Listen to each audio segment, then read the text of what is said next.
session about email security, especially with a focus on Defender for Office.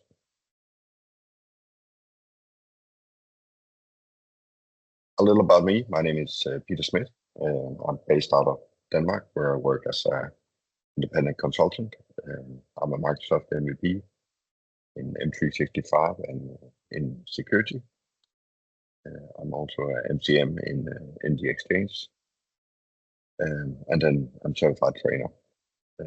And then if you have a question or want to reach out to anything, you can find my contact info in this slide, which I assume will be available after the event.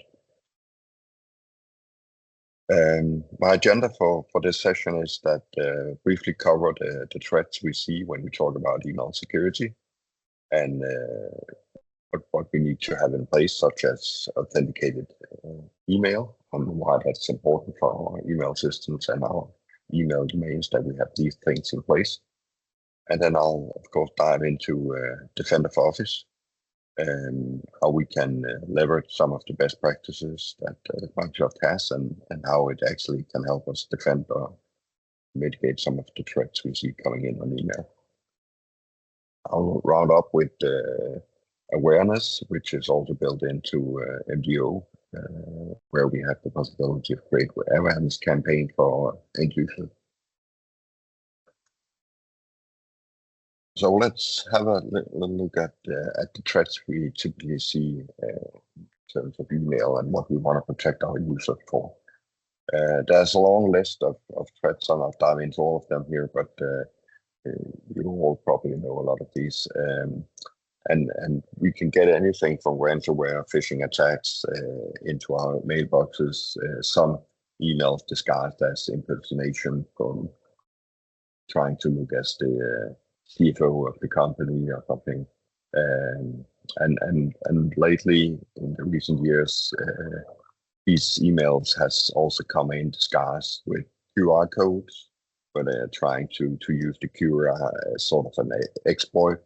And a lot of different examples of these, and for our end users who might not know any better, they are certainly in a busy day caught in trying to sign into something or clicking the wrong link, or especially on a mobile phone. If you read the email there, you might not be it might not be as obvious to really see the differences on the emails coming in, even though your users are trying to be very cautious about opening these emails, and especially also on phones, the QR code can be hard to actually see or decrypt for the end users if it's legit or not. And if we take an overall look at some of these threats, there's no doubt that over the recent years, this is very much increasing. This is some of the stats from some published papers on email security, from Microsoft themselves, based on the numbers they see. And as you can see from some of these, the ransomware linked emails and encounters they see with the Defender products is definitely increasing. So we need to be very aware of this, and we need to very much educate our users to be aware of these things. When we have a look at what's the top threats on email, the top one is definitely phishing, or getting a link in an email trying to fish some information, or having the users actually trying to click a malicious link of some kind. But the next one off the list is the QR code phishing, and that's the one fairly recent that Microsoft put into MBO last year, and definitely trying to help mitigate those kind of attacks coming in. And on the third place, we see the phishing attachment, which has been with us for a very long time. But if we take a step back and see why we're getting these kind of attacks, it's also because email, and especially on Teams, which we see more and more, these kinds of attacks is very easy to actually start up and trying to get a foot in on sending an email, sending a phishing, trying to fish something from Teams and so on. The same goes for QR. So this is also why we see a huge number of threats and attacks coming in this way. And of course, we need to try and mitigate that, and the best way we can do that is trying to have a system that can help doing that along the way. So the next step here is just briefly covering the importance of authenticating email, because authenticating the email and the email domain we have is a huge part of making sure we have a very good baseline placed for our own security. So these steps is definitely a must for all systems out there and for your email domains. A lot of you might already know them because they have been around for a very long time, but I still see from time to time either maybe mistakes or errors in the SPF, system change, system gets updated, systems in here might be missing on the list.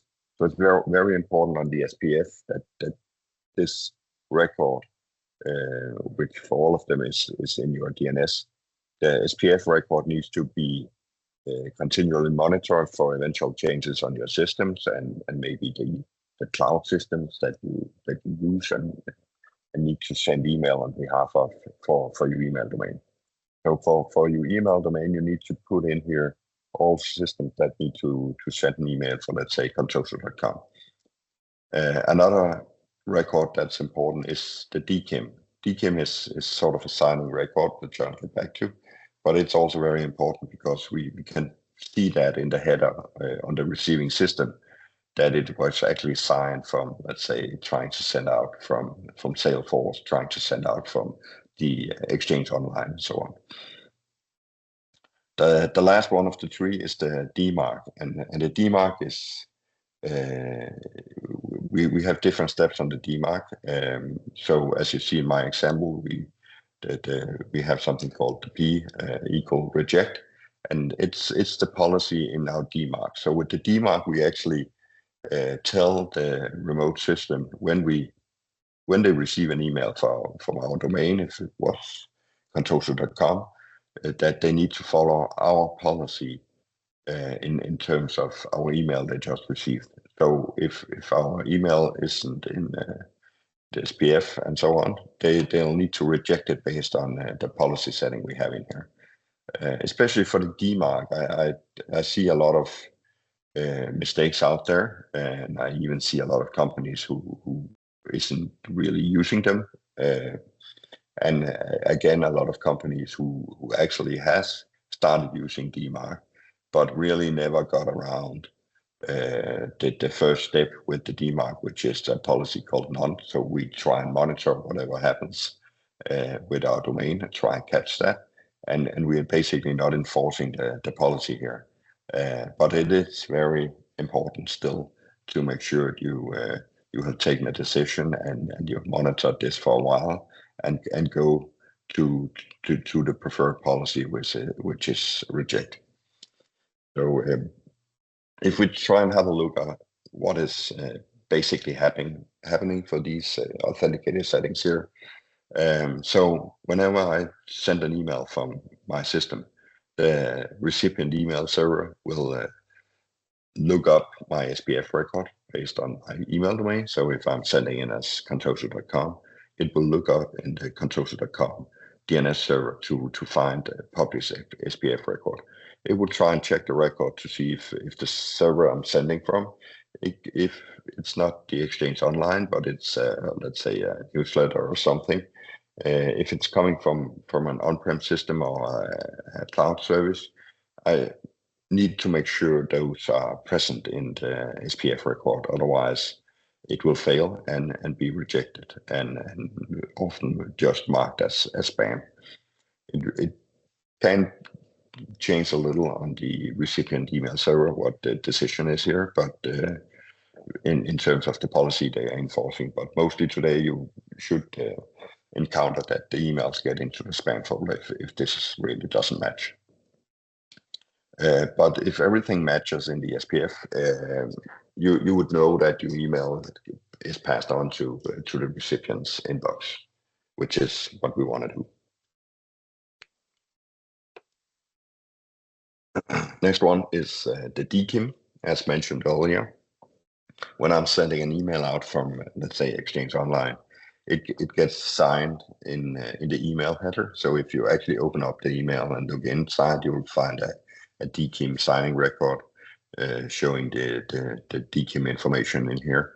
And based on that information, the recipient email server will actually try and look that up. And if we have published these DKIM information correctly in our DNS for the, let's say again, the contoso.com domain, that information will be found in our DNS for contoso.com, where the recipient email server will be able to find a public key and then match that key and see if it can be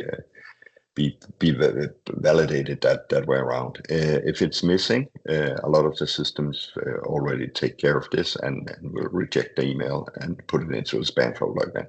But otherwise, the email will be validated and end up where it should be, in the end user's inbox. The last one on the list here is the DMARC. So when I'm sending that email server, of course, it gets to the recipient server, goes through some of the basic tests, but the next step is that the DMARC will validate based on the policy we have. So it's also important for our DMARC that we have the DKIM and the SPF server records in place, because it will validate based on those that they are also okay. And if they are not okay, it will take action based on what we put in our DMARC record in the policy setting here. In my policy example before, it was reject. And if my sending system is not in the SPF here, and with the policy of reject, it definitely means that for most systems, the message sending in here will just be rejected at the front of these email systems and never even get in.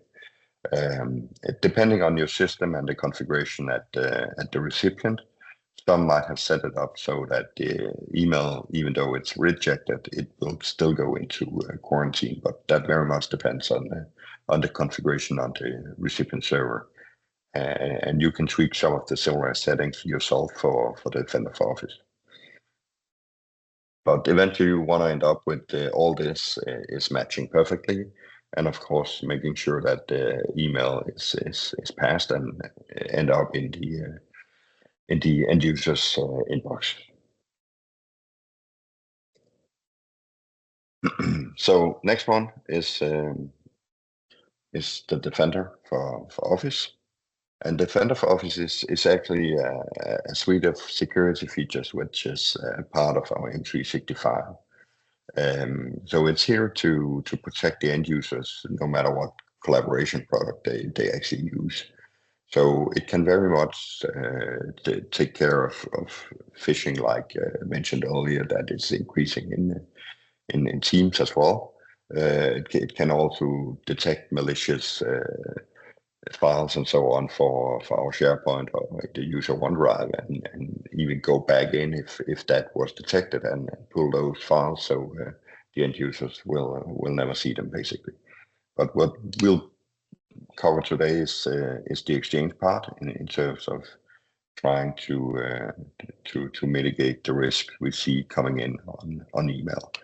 But basically, it's a set of features where it can help us detect and it can help us investigate whatever email threats that came in and what happens to a certain email that the end user received, and then respond to some of these things. And depending on your license as well, it has built-in user awareness and training in here as well. So Defender for Office is just one of the many Defender and security products that we have from Microsoft.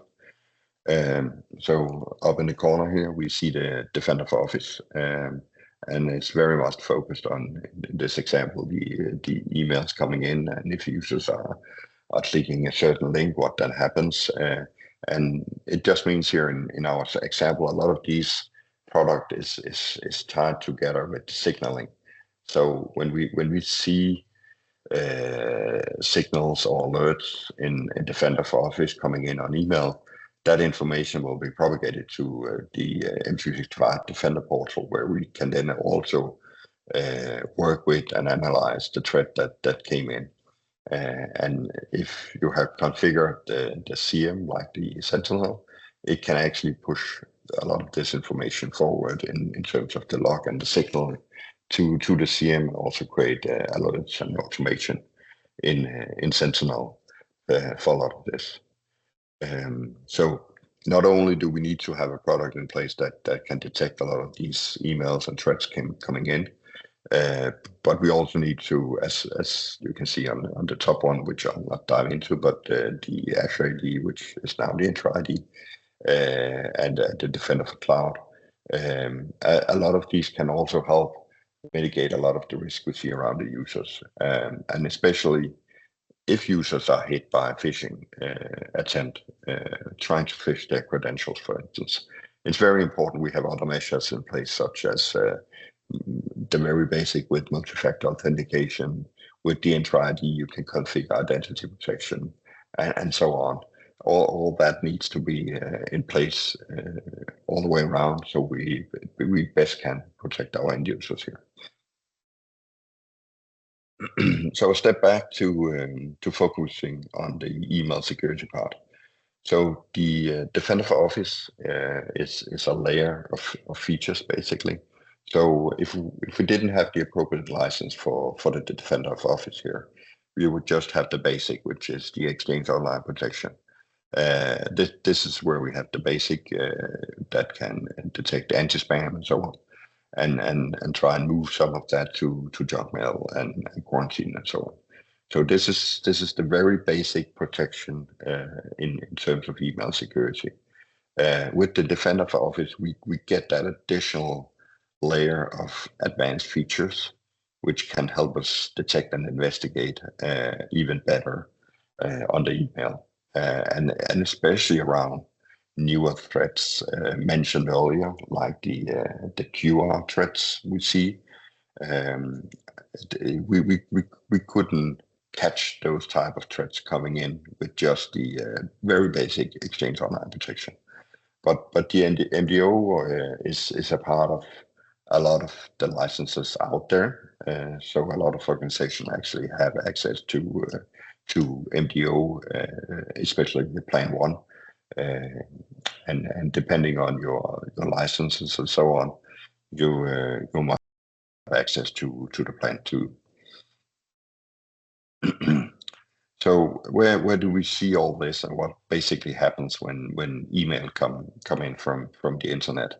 Well, the email come in from the basic edge protection, which is also the layer which is available for most of the Exchange Online Protection feature set. But as soon as we get into the more sender intelligence and content filtering, and especially around the post-delivery protection, such as zero auto purge and so on, and all the ML models we see in the content filtering, where we are able to do specific detonation on attachments and so on. All that is part of the MDO.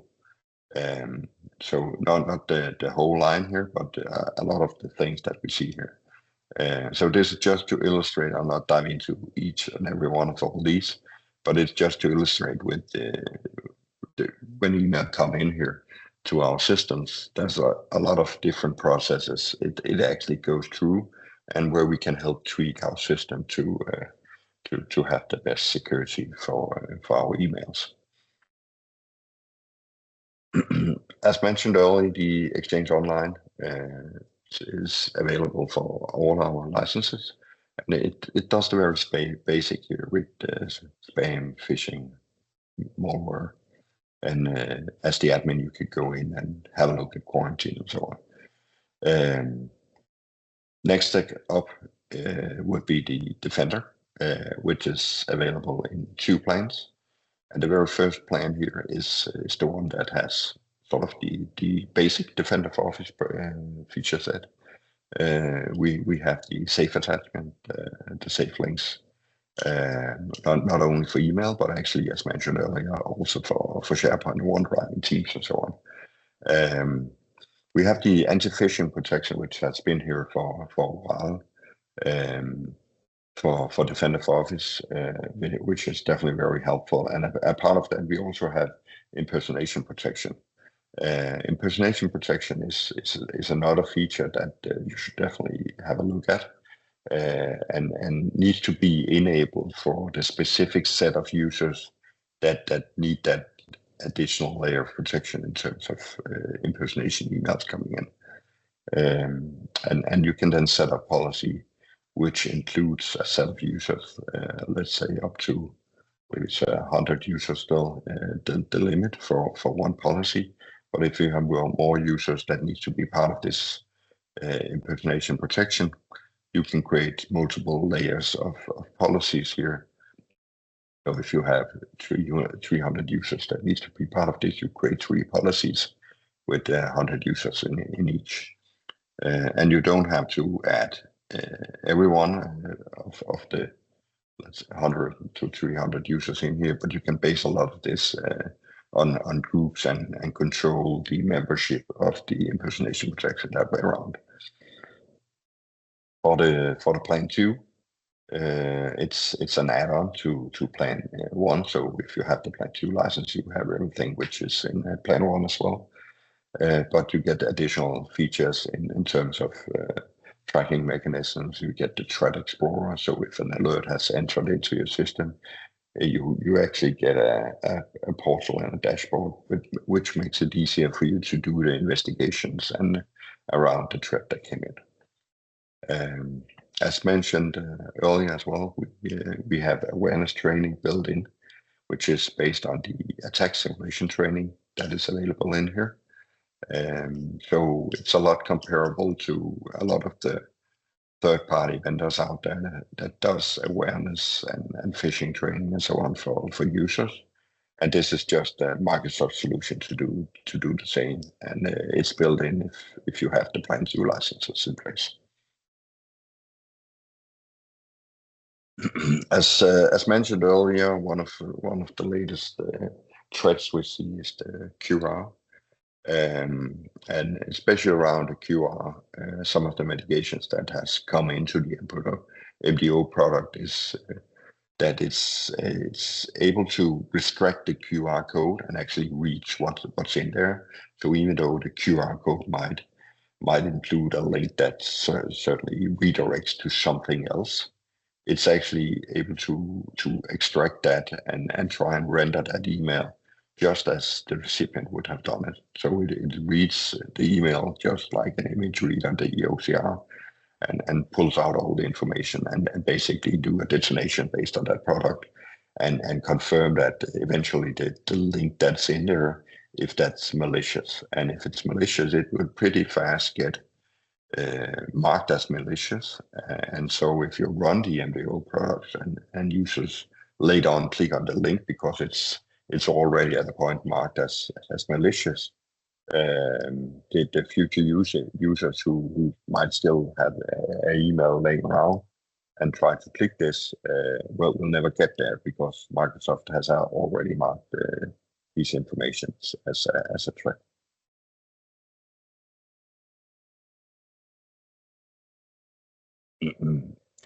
All that is then accumulated, and you can use the logs files. And if you have suspicious emails, you can also use the detections and learning in the portal to see what's actually coming in based on QR. Since Microsoft launched this approximately a year ago, and most of last year, based on some of the stats they have, they actually catch and detect a lot of QR codes, as you can see here, with 3 million a day, and I think the number is even higher now. But since they actually launched this, I think it was around 94% of QR included in emails was actually removed from coming into the Exchange Online. So it really caught off a lot of QR threats that came into the Exchange Online for a lot of our users out there. So it's definitely very, very effective. The full high level of all the features that's available, depending on what you have license-wise, is listed here, and it's mostly listed for reference. But it's sometimes hard to get that full overview of what is included. Do I need to step up? Is it already included in the license I have? And even though there are great portals out there like the N365maps.com that really dives into a lot of the licenses we have available in the Microsoft space, this is just to give you a highlight as a reference. But mostly, as you see in the column here, we have the Exchange Online protection. We have the MDO P1, we have the MDO P2, and as soon as you go to P2, there's a few things you get additional added as feature set, mostly around the threat explorer, the campaign view for phishing, advanced hunting, and so on. And you get CM integration. So if you want to push a lot of this information backwards to your CM and automate all the things, you're able to do that with the P2 instead of the P1. And in the P2, you get the attack simulation and end user training included as well. And the last column over here, you have the E5 security license. As you can see, it includes everything, not only for the Defender for Office, but as you can see in the bottom of the slide, it might be a bit small, but the E5 security includes a lot of great security products which can help protect our users even more, like the Defender for Identity, the Defender for Endpoint, and the Azure AD Premium or Intra ID Premium P2, which includes the identity protection and so on. So depending on where you are, so license-wise, you definitely get a good setup for pretty good features here. So for the MDO here, when we start working with this, I'll show you a little later. We have some policy and rules we can work with, and depending on where you are in deployment, you might already have rules implemented, but otherwise, Microsoft have done some work around the configuration and trying to simplify a lot of this, and now we have had for some time some preset security policies. And it's definitely recommended to try and have that or even match some of the recommendations in those security policies towards the settings and the configuration you already have in place. And for that, we can use something called the configuration analyzer.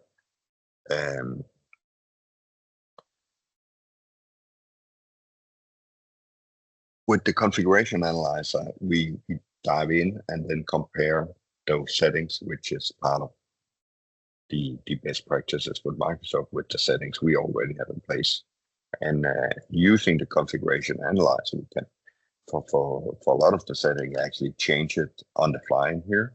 But with the configuration analyzer, we also have a view of, well, what changes has been done in MDO the past few months, and sort of track the changes we have in the system here. We have it available within the dashboard and the portal, but it's also available for those of you who want to automate things. It can be helpful for just pulling a report, trying to monitor what the configuration settings are on our system. But you can also actually use the PowerShell modules here to automate and change things on the system if that's the way you want to go. So basically, the preset security settings is a standard set of different best practices from Microsoft here. So it's a good way of applying new policies, and especially for people who are starting up new tenants, it's a great way to add a specific set of settings as a baseline and then go from there. Uh, it's not that it's the only way of doing things. Of course, you need to measure all this up against your own environment, and you need to carefully monitor it after implementing a lot of these, because every environment is different here. And even though we have the basic built-in protection, and then we have the standard, and we have the strict policies, which I'll show a little later. It's not really sure if they are matching your environment, or especially not all of your users. But we can also divide that in the policies if that's the baseline we want to lean towards. So some of our users could be running with the strict policy settings, and other parts of the organization could run with the standard protection. And then we have the configuration analyzer, which can then monitor some of the baseline settings or that we have in place. As mentioned earlier, the configuration analyzer is a great way to actually keep track of the settings we have in place, and it's definitely recommended for you go back and have a look at this from time to time and see if it still matches the requirements you have to your organization.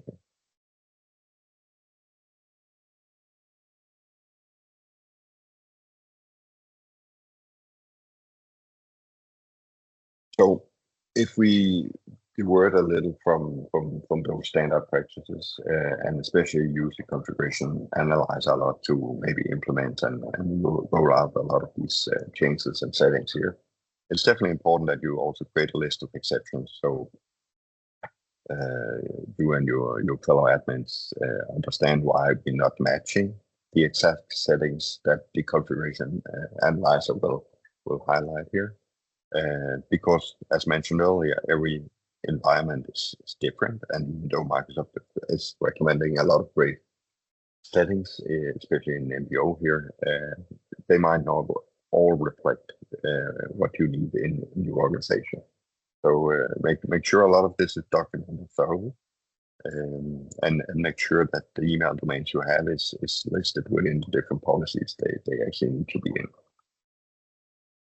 As mentioned earlier, the impersonation protection, it's highly recommended to use this, but if you want to use it, make sure it's enabled based on the mailbox intelligence, and add up a lot of users from your organization in here. But for some organization, they take the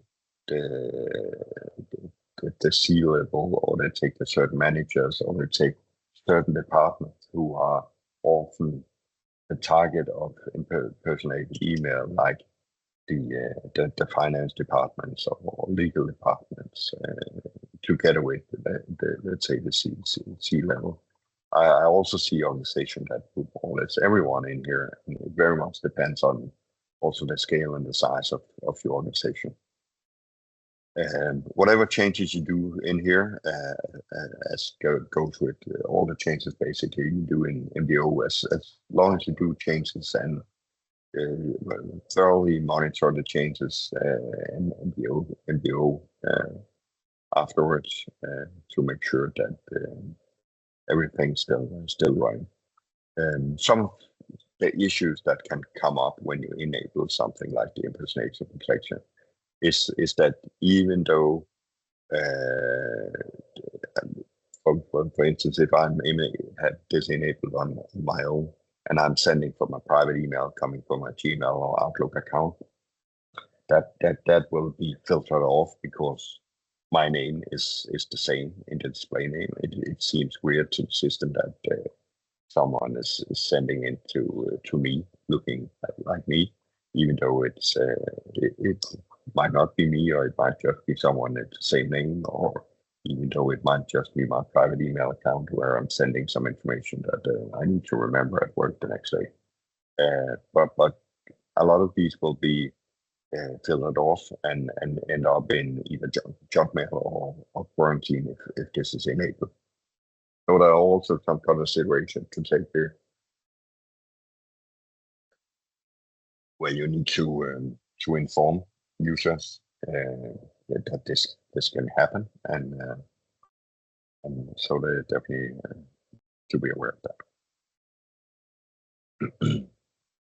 Other things we can enable is the safety tips. The safety tips is the message we get or our end user get whenever they receive an email. So if I receive emails from a certain person and I haven't communicated a lot with him, there is a mail tip in the top here with a safety tip that's informing me that I don't often get emails from this case, Megan Bowen at conceptual.com. And that's another way of helping our users become aware of the emails coming in. Are we receiving email from an address or a user which we haven't communicated a lot with, even though the email might look like something that we have communicated about? It's definitely something that can help create awareness here. Another way is, of course, trying to tag emails coming in as external. Some organizations use sort of a prefix in the subject, or even in the top of our email body. I don't see the body marking much anymore, but I still see a lot using the tagging in the subject, and those two preferably goes back to something you need to control from based on transport rules in Exchange Online. This setting, which is part of the MVDO or part of the Exchange Online, is where as soon as we enable this, it's part of the Outlook client showing us and tagging that this email actually came from an external sender. So it's another way of showcasing for our end users that they just received an email that came from an external. So they need to be cautious about what's included in that email. And hopefully it's just another way of also help our users in this awareness. So let's have a look at the MDO here.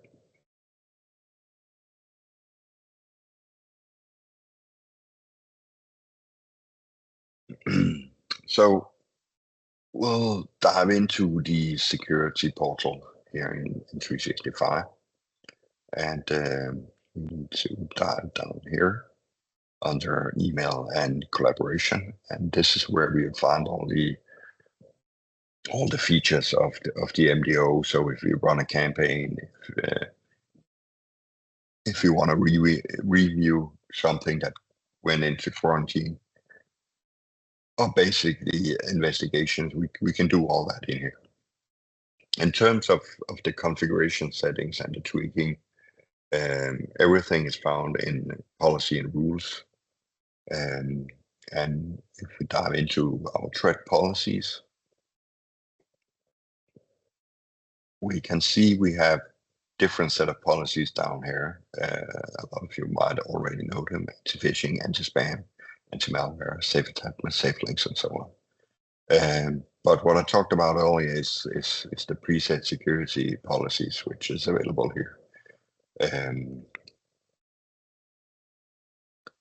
So when we dive into this, we see the standard set of recommendation that can be put into place. So if we want to apply this to some users, could say that this includes all of our users who we want to mark as with the standard here.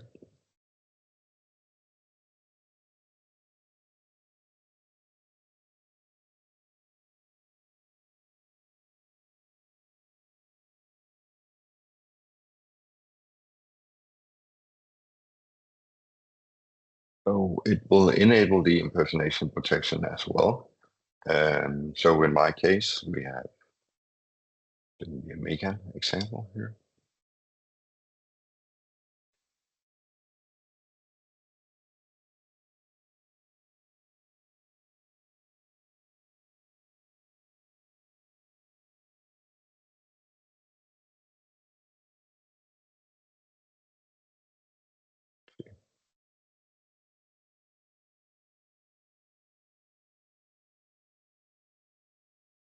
it's a test domain here. I can't remember the domains available in here, but let's have a look at that afterwards.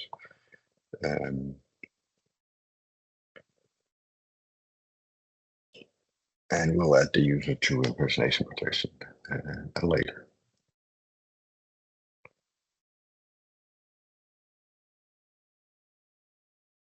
So now we have the baseline with the standard protection features that Microsoft recommend enabled for all our users. If we want to compare how that looks, we just before I went into the preset security policies, we have the configuration analyzer. The configuration analyzer shows us what recommendations Microsoft is recommending us to go to. Let's say the bulk threshold. We can see the current configuration in the column here. This is 7. We have the quarantine retention period set to 15. Microsoft recommend the retention period go from 15 to 30. The bulk email thresholds from 7 to 6. There's a lot of different recommendations here, and of course you shouldn't just tweak off all of them. It might fit your organization, but as mentioned earlier, a lot of these settings in here could also be something that you need to just take into considerations and thoroughly see if they actually match your organization and the requirements you have. Let's say the quarantine setting here. Well, that makes sense. We want to extend that quarantine period. We can then apply it here directly from the configuration analyze, and it will then be marked and changed here as well. So it's a very good way of setting a baseline, and using the configuration analyzer is a very good way of sort of following up on a lot of these different settings that is available within these policies that we have down here. Again, if we go back and want to enable something with the strict protection, we can say, well, we might want to do that only for a subset of users, like Megan for the other example. I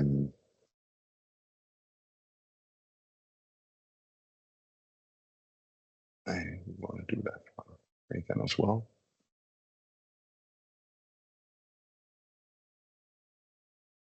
Just go through this. And this would be a way where you can differentiate depending on the users you have in the organization, so that maybe the C-level runs with a stricter protection than the other users in the org. But this is definitely a nice way to try and increase some of the security measures we have here. So even though tweaking and trying to always follow up on the settings you have, it's also important to follow up on what's actually coming in. So try and tweak your MDO like a SecOps. So depending on the scale of your organization, you might not have specific or dedicated SecOps team that can monitor these systems.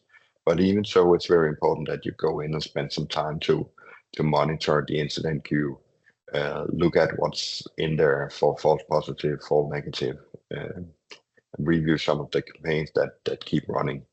And Microsoft has some recommendations, actually. This is both from the docs on sort of SecOps daily email tasks that you should consider implementing, and these are the ones highlighted here. So you have the daily task, you have the weekly task, which is more like following up on the different kind of reports. So we have that overview of what is actually happening email-wise coming in, because most often emails is a system that is, as long as it's configured, as long as it's working, we don't have any users screaming about things that doesn't work. It's just one of those systems that often is kind of left in the corner with the current configuration, and nobody touches it because it runs fine.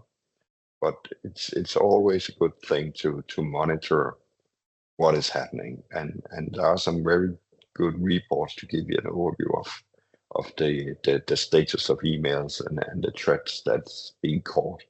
How many malware or spam detection, phishing detections do we actually have coming in every week? And you can see that based on on a lot of the reports that's available in here.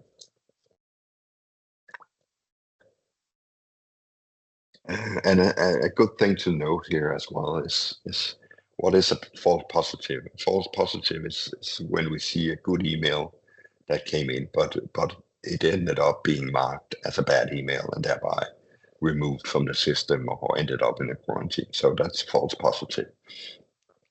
And the other way around with a false negative, that's even worse when a bad email gets through the system and end up with our users. So ways to try and help the systems to get better. It is also to note that no system, not even the MDO here, is 100% bulletproof, and all systems will have false positives and false negative emails coming in. This is something you need to expect. But a lot of it could be it's because it's new threat, it's a new kind of email threat. It's why the system isn't fully aware of it. It could be incorrect configuration. Refer back to some of the configuration changes we can do. So often these false detections are not caused by bugs. It could be misconfigurations. But to help us actually get better at finding or not getting as many false positive and false negative emails is making sure our users actually report the emails they're getting in. And we have the report message in Outlook where they can report on phishing or if it's a junk mail, and educate the users they need to actually report a lot of this back if it's a false positive or especially if it's a false negative as well, because all that information gets into your portal and you can review those as part of your daily or weekly tasks and propagate that back to Microsoft. And with that information going back to Microsoft, it helps improve the system and the security of the MDO and the ML around the catching all these phishing emails that come in gets even better. So next step in terms of configuration here, I briefly mentioned the Orca. So if we want to go down the route where you want to script and automate as much as possible in your M365, we have the Orca, which is the PowerShell module available here, and it can handle all the settings that we have in Defender for Office. So it's definitely a great product to use that. There's also an open source initiative hosted by some Microsoft engineers, which is called the M365 DSC, Desired Configuration State, I believe. And that can actually go in and pull similar information where you can extract settings based on not only your MDO, but your whole M365 tenant actually. And you can actually export that information, but you can also import it back in. The tool can also be a great tool to actually leverage a test tenant. So you pull a lot of the settings you have in your production tenant, and you import that back into a test tenant, and then ensure that you actually run the same configuration on different tenants. Another important step I mentioned earlier is the end user awareness. It's a very important part of our email security. We need to make users aware of the threats that we see on email and how they can work with that with the feature in Outlook, like the report message, how they can use things like that. We need to make sure it's relevant, and often we need to make sure it's not only relevant but also short, because most users are very busy and don't want to take these awareness campaigns and so on. But as part of the awareness campaigns, we also send out sort of like test phishing email, test malware emails, and so on. And depending on that, we can then trigger the training that the end user needs. And that's part of the awareness or the attack simulations that we have available within the MDO. So if we want to start up a campaign simulation, basically in the MDO, we decide which kind of campaign we want to run. Do we want to do a credential harvest? Do we want to have it look like a malware attachment coming in, and see how the end users try and react based on that?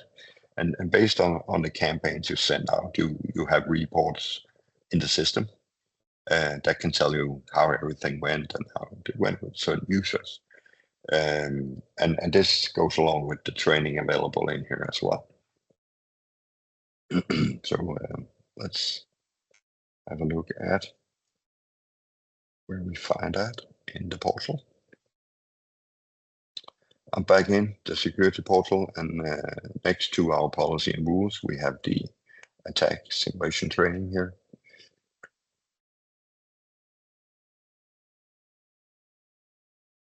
So we have different options up here. We have the simulations where we start the campaigns. We have training available where we can sort of start training campaigns along with the users. We have the reports and so on. If I want to kick off a new simulation, basically, I have the options, as mentioned earlier, to start a simulation for the end user. So basically, I select what kind of phishing or whatever malicious email I want to send towards our users, and then I target the specific users who needs to get this, and what kind of information do the users need to get? Do they need to be assigned certain training afterwards, or if they fall for that phishing email? We set up all this in here, and then we monitor it out here in the reports and in the simulations. In terms of time, I just need to go back here. Yeah. Let's kick this off. If we look at the MDO best practices here, as mentioned earlier, don't just follow the recommendations from Microsoft or the preset policies and so on.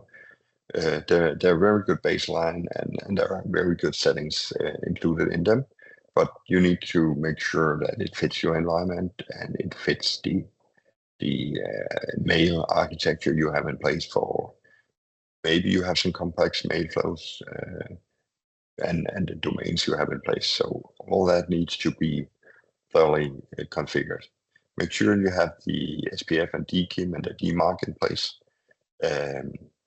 If it's possible for you, it's highly recommended to enable the DNSSEC, and make sure you do that for all domains.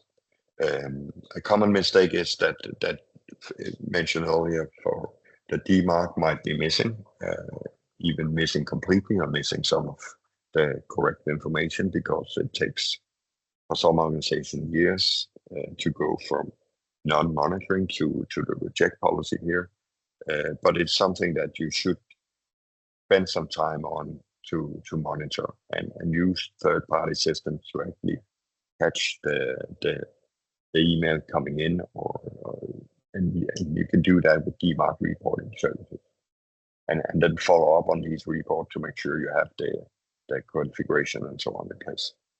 And in MDO, you highly recommend to use those preset policies to get the baseline, but also on a regular basis use the configuration analyzer to actually go back and review the configuration and the settings you have in there. And if you have the licenses in place, the attack simulations is a great way of adding awareness to your end users. And always remember the end users and the communication for those in this place.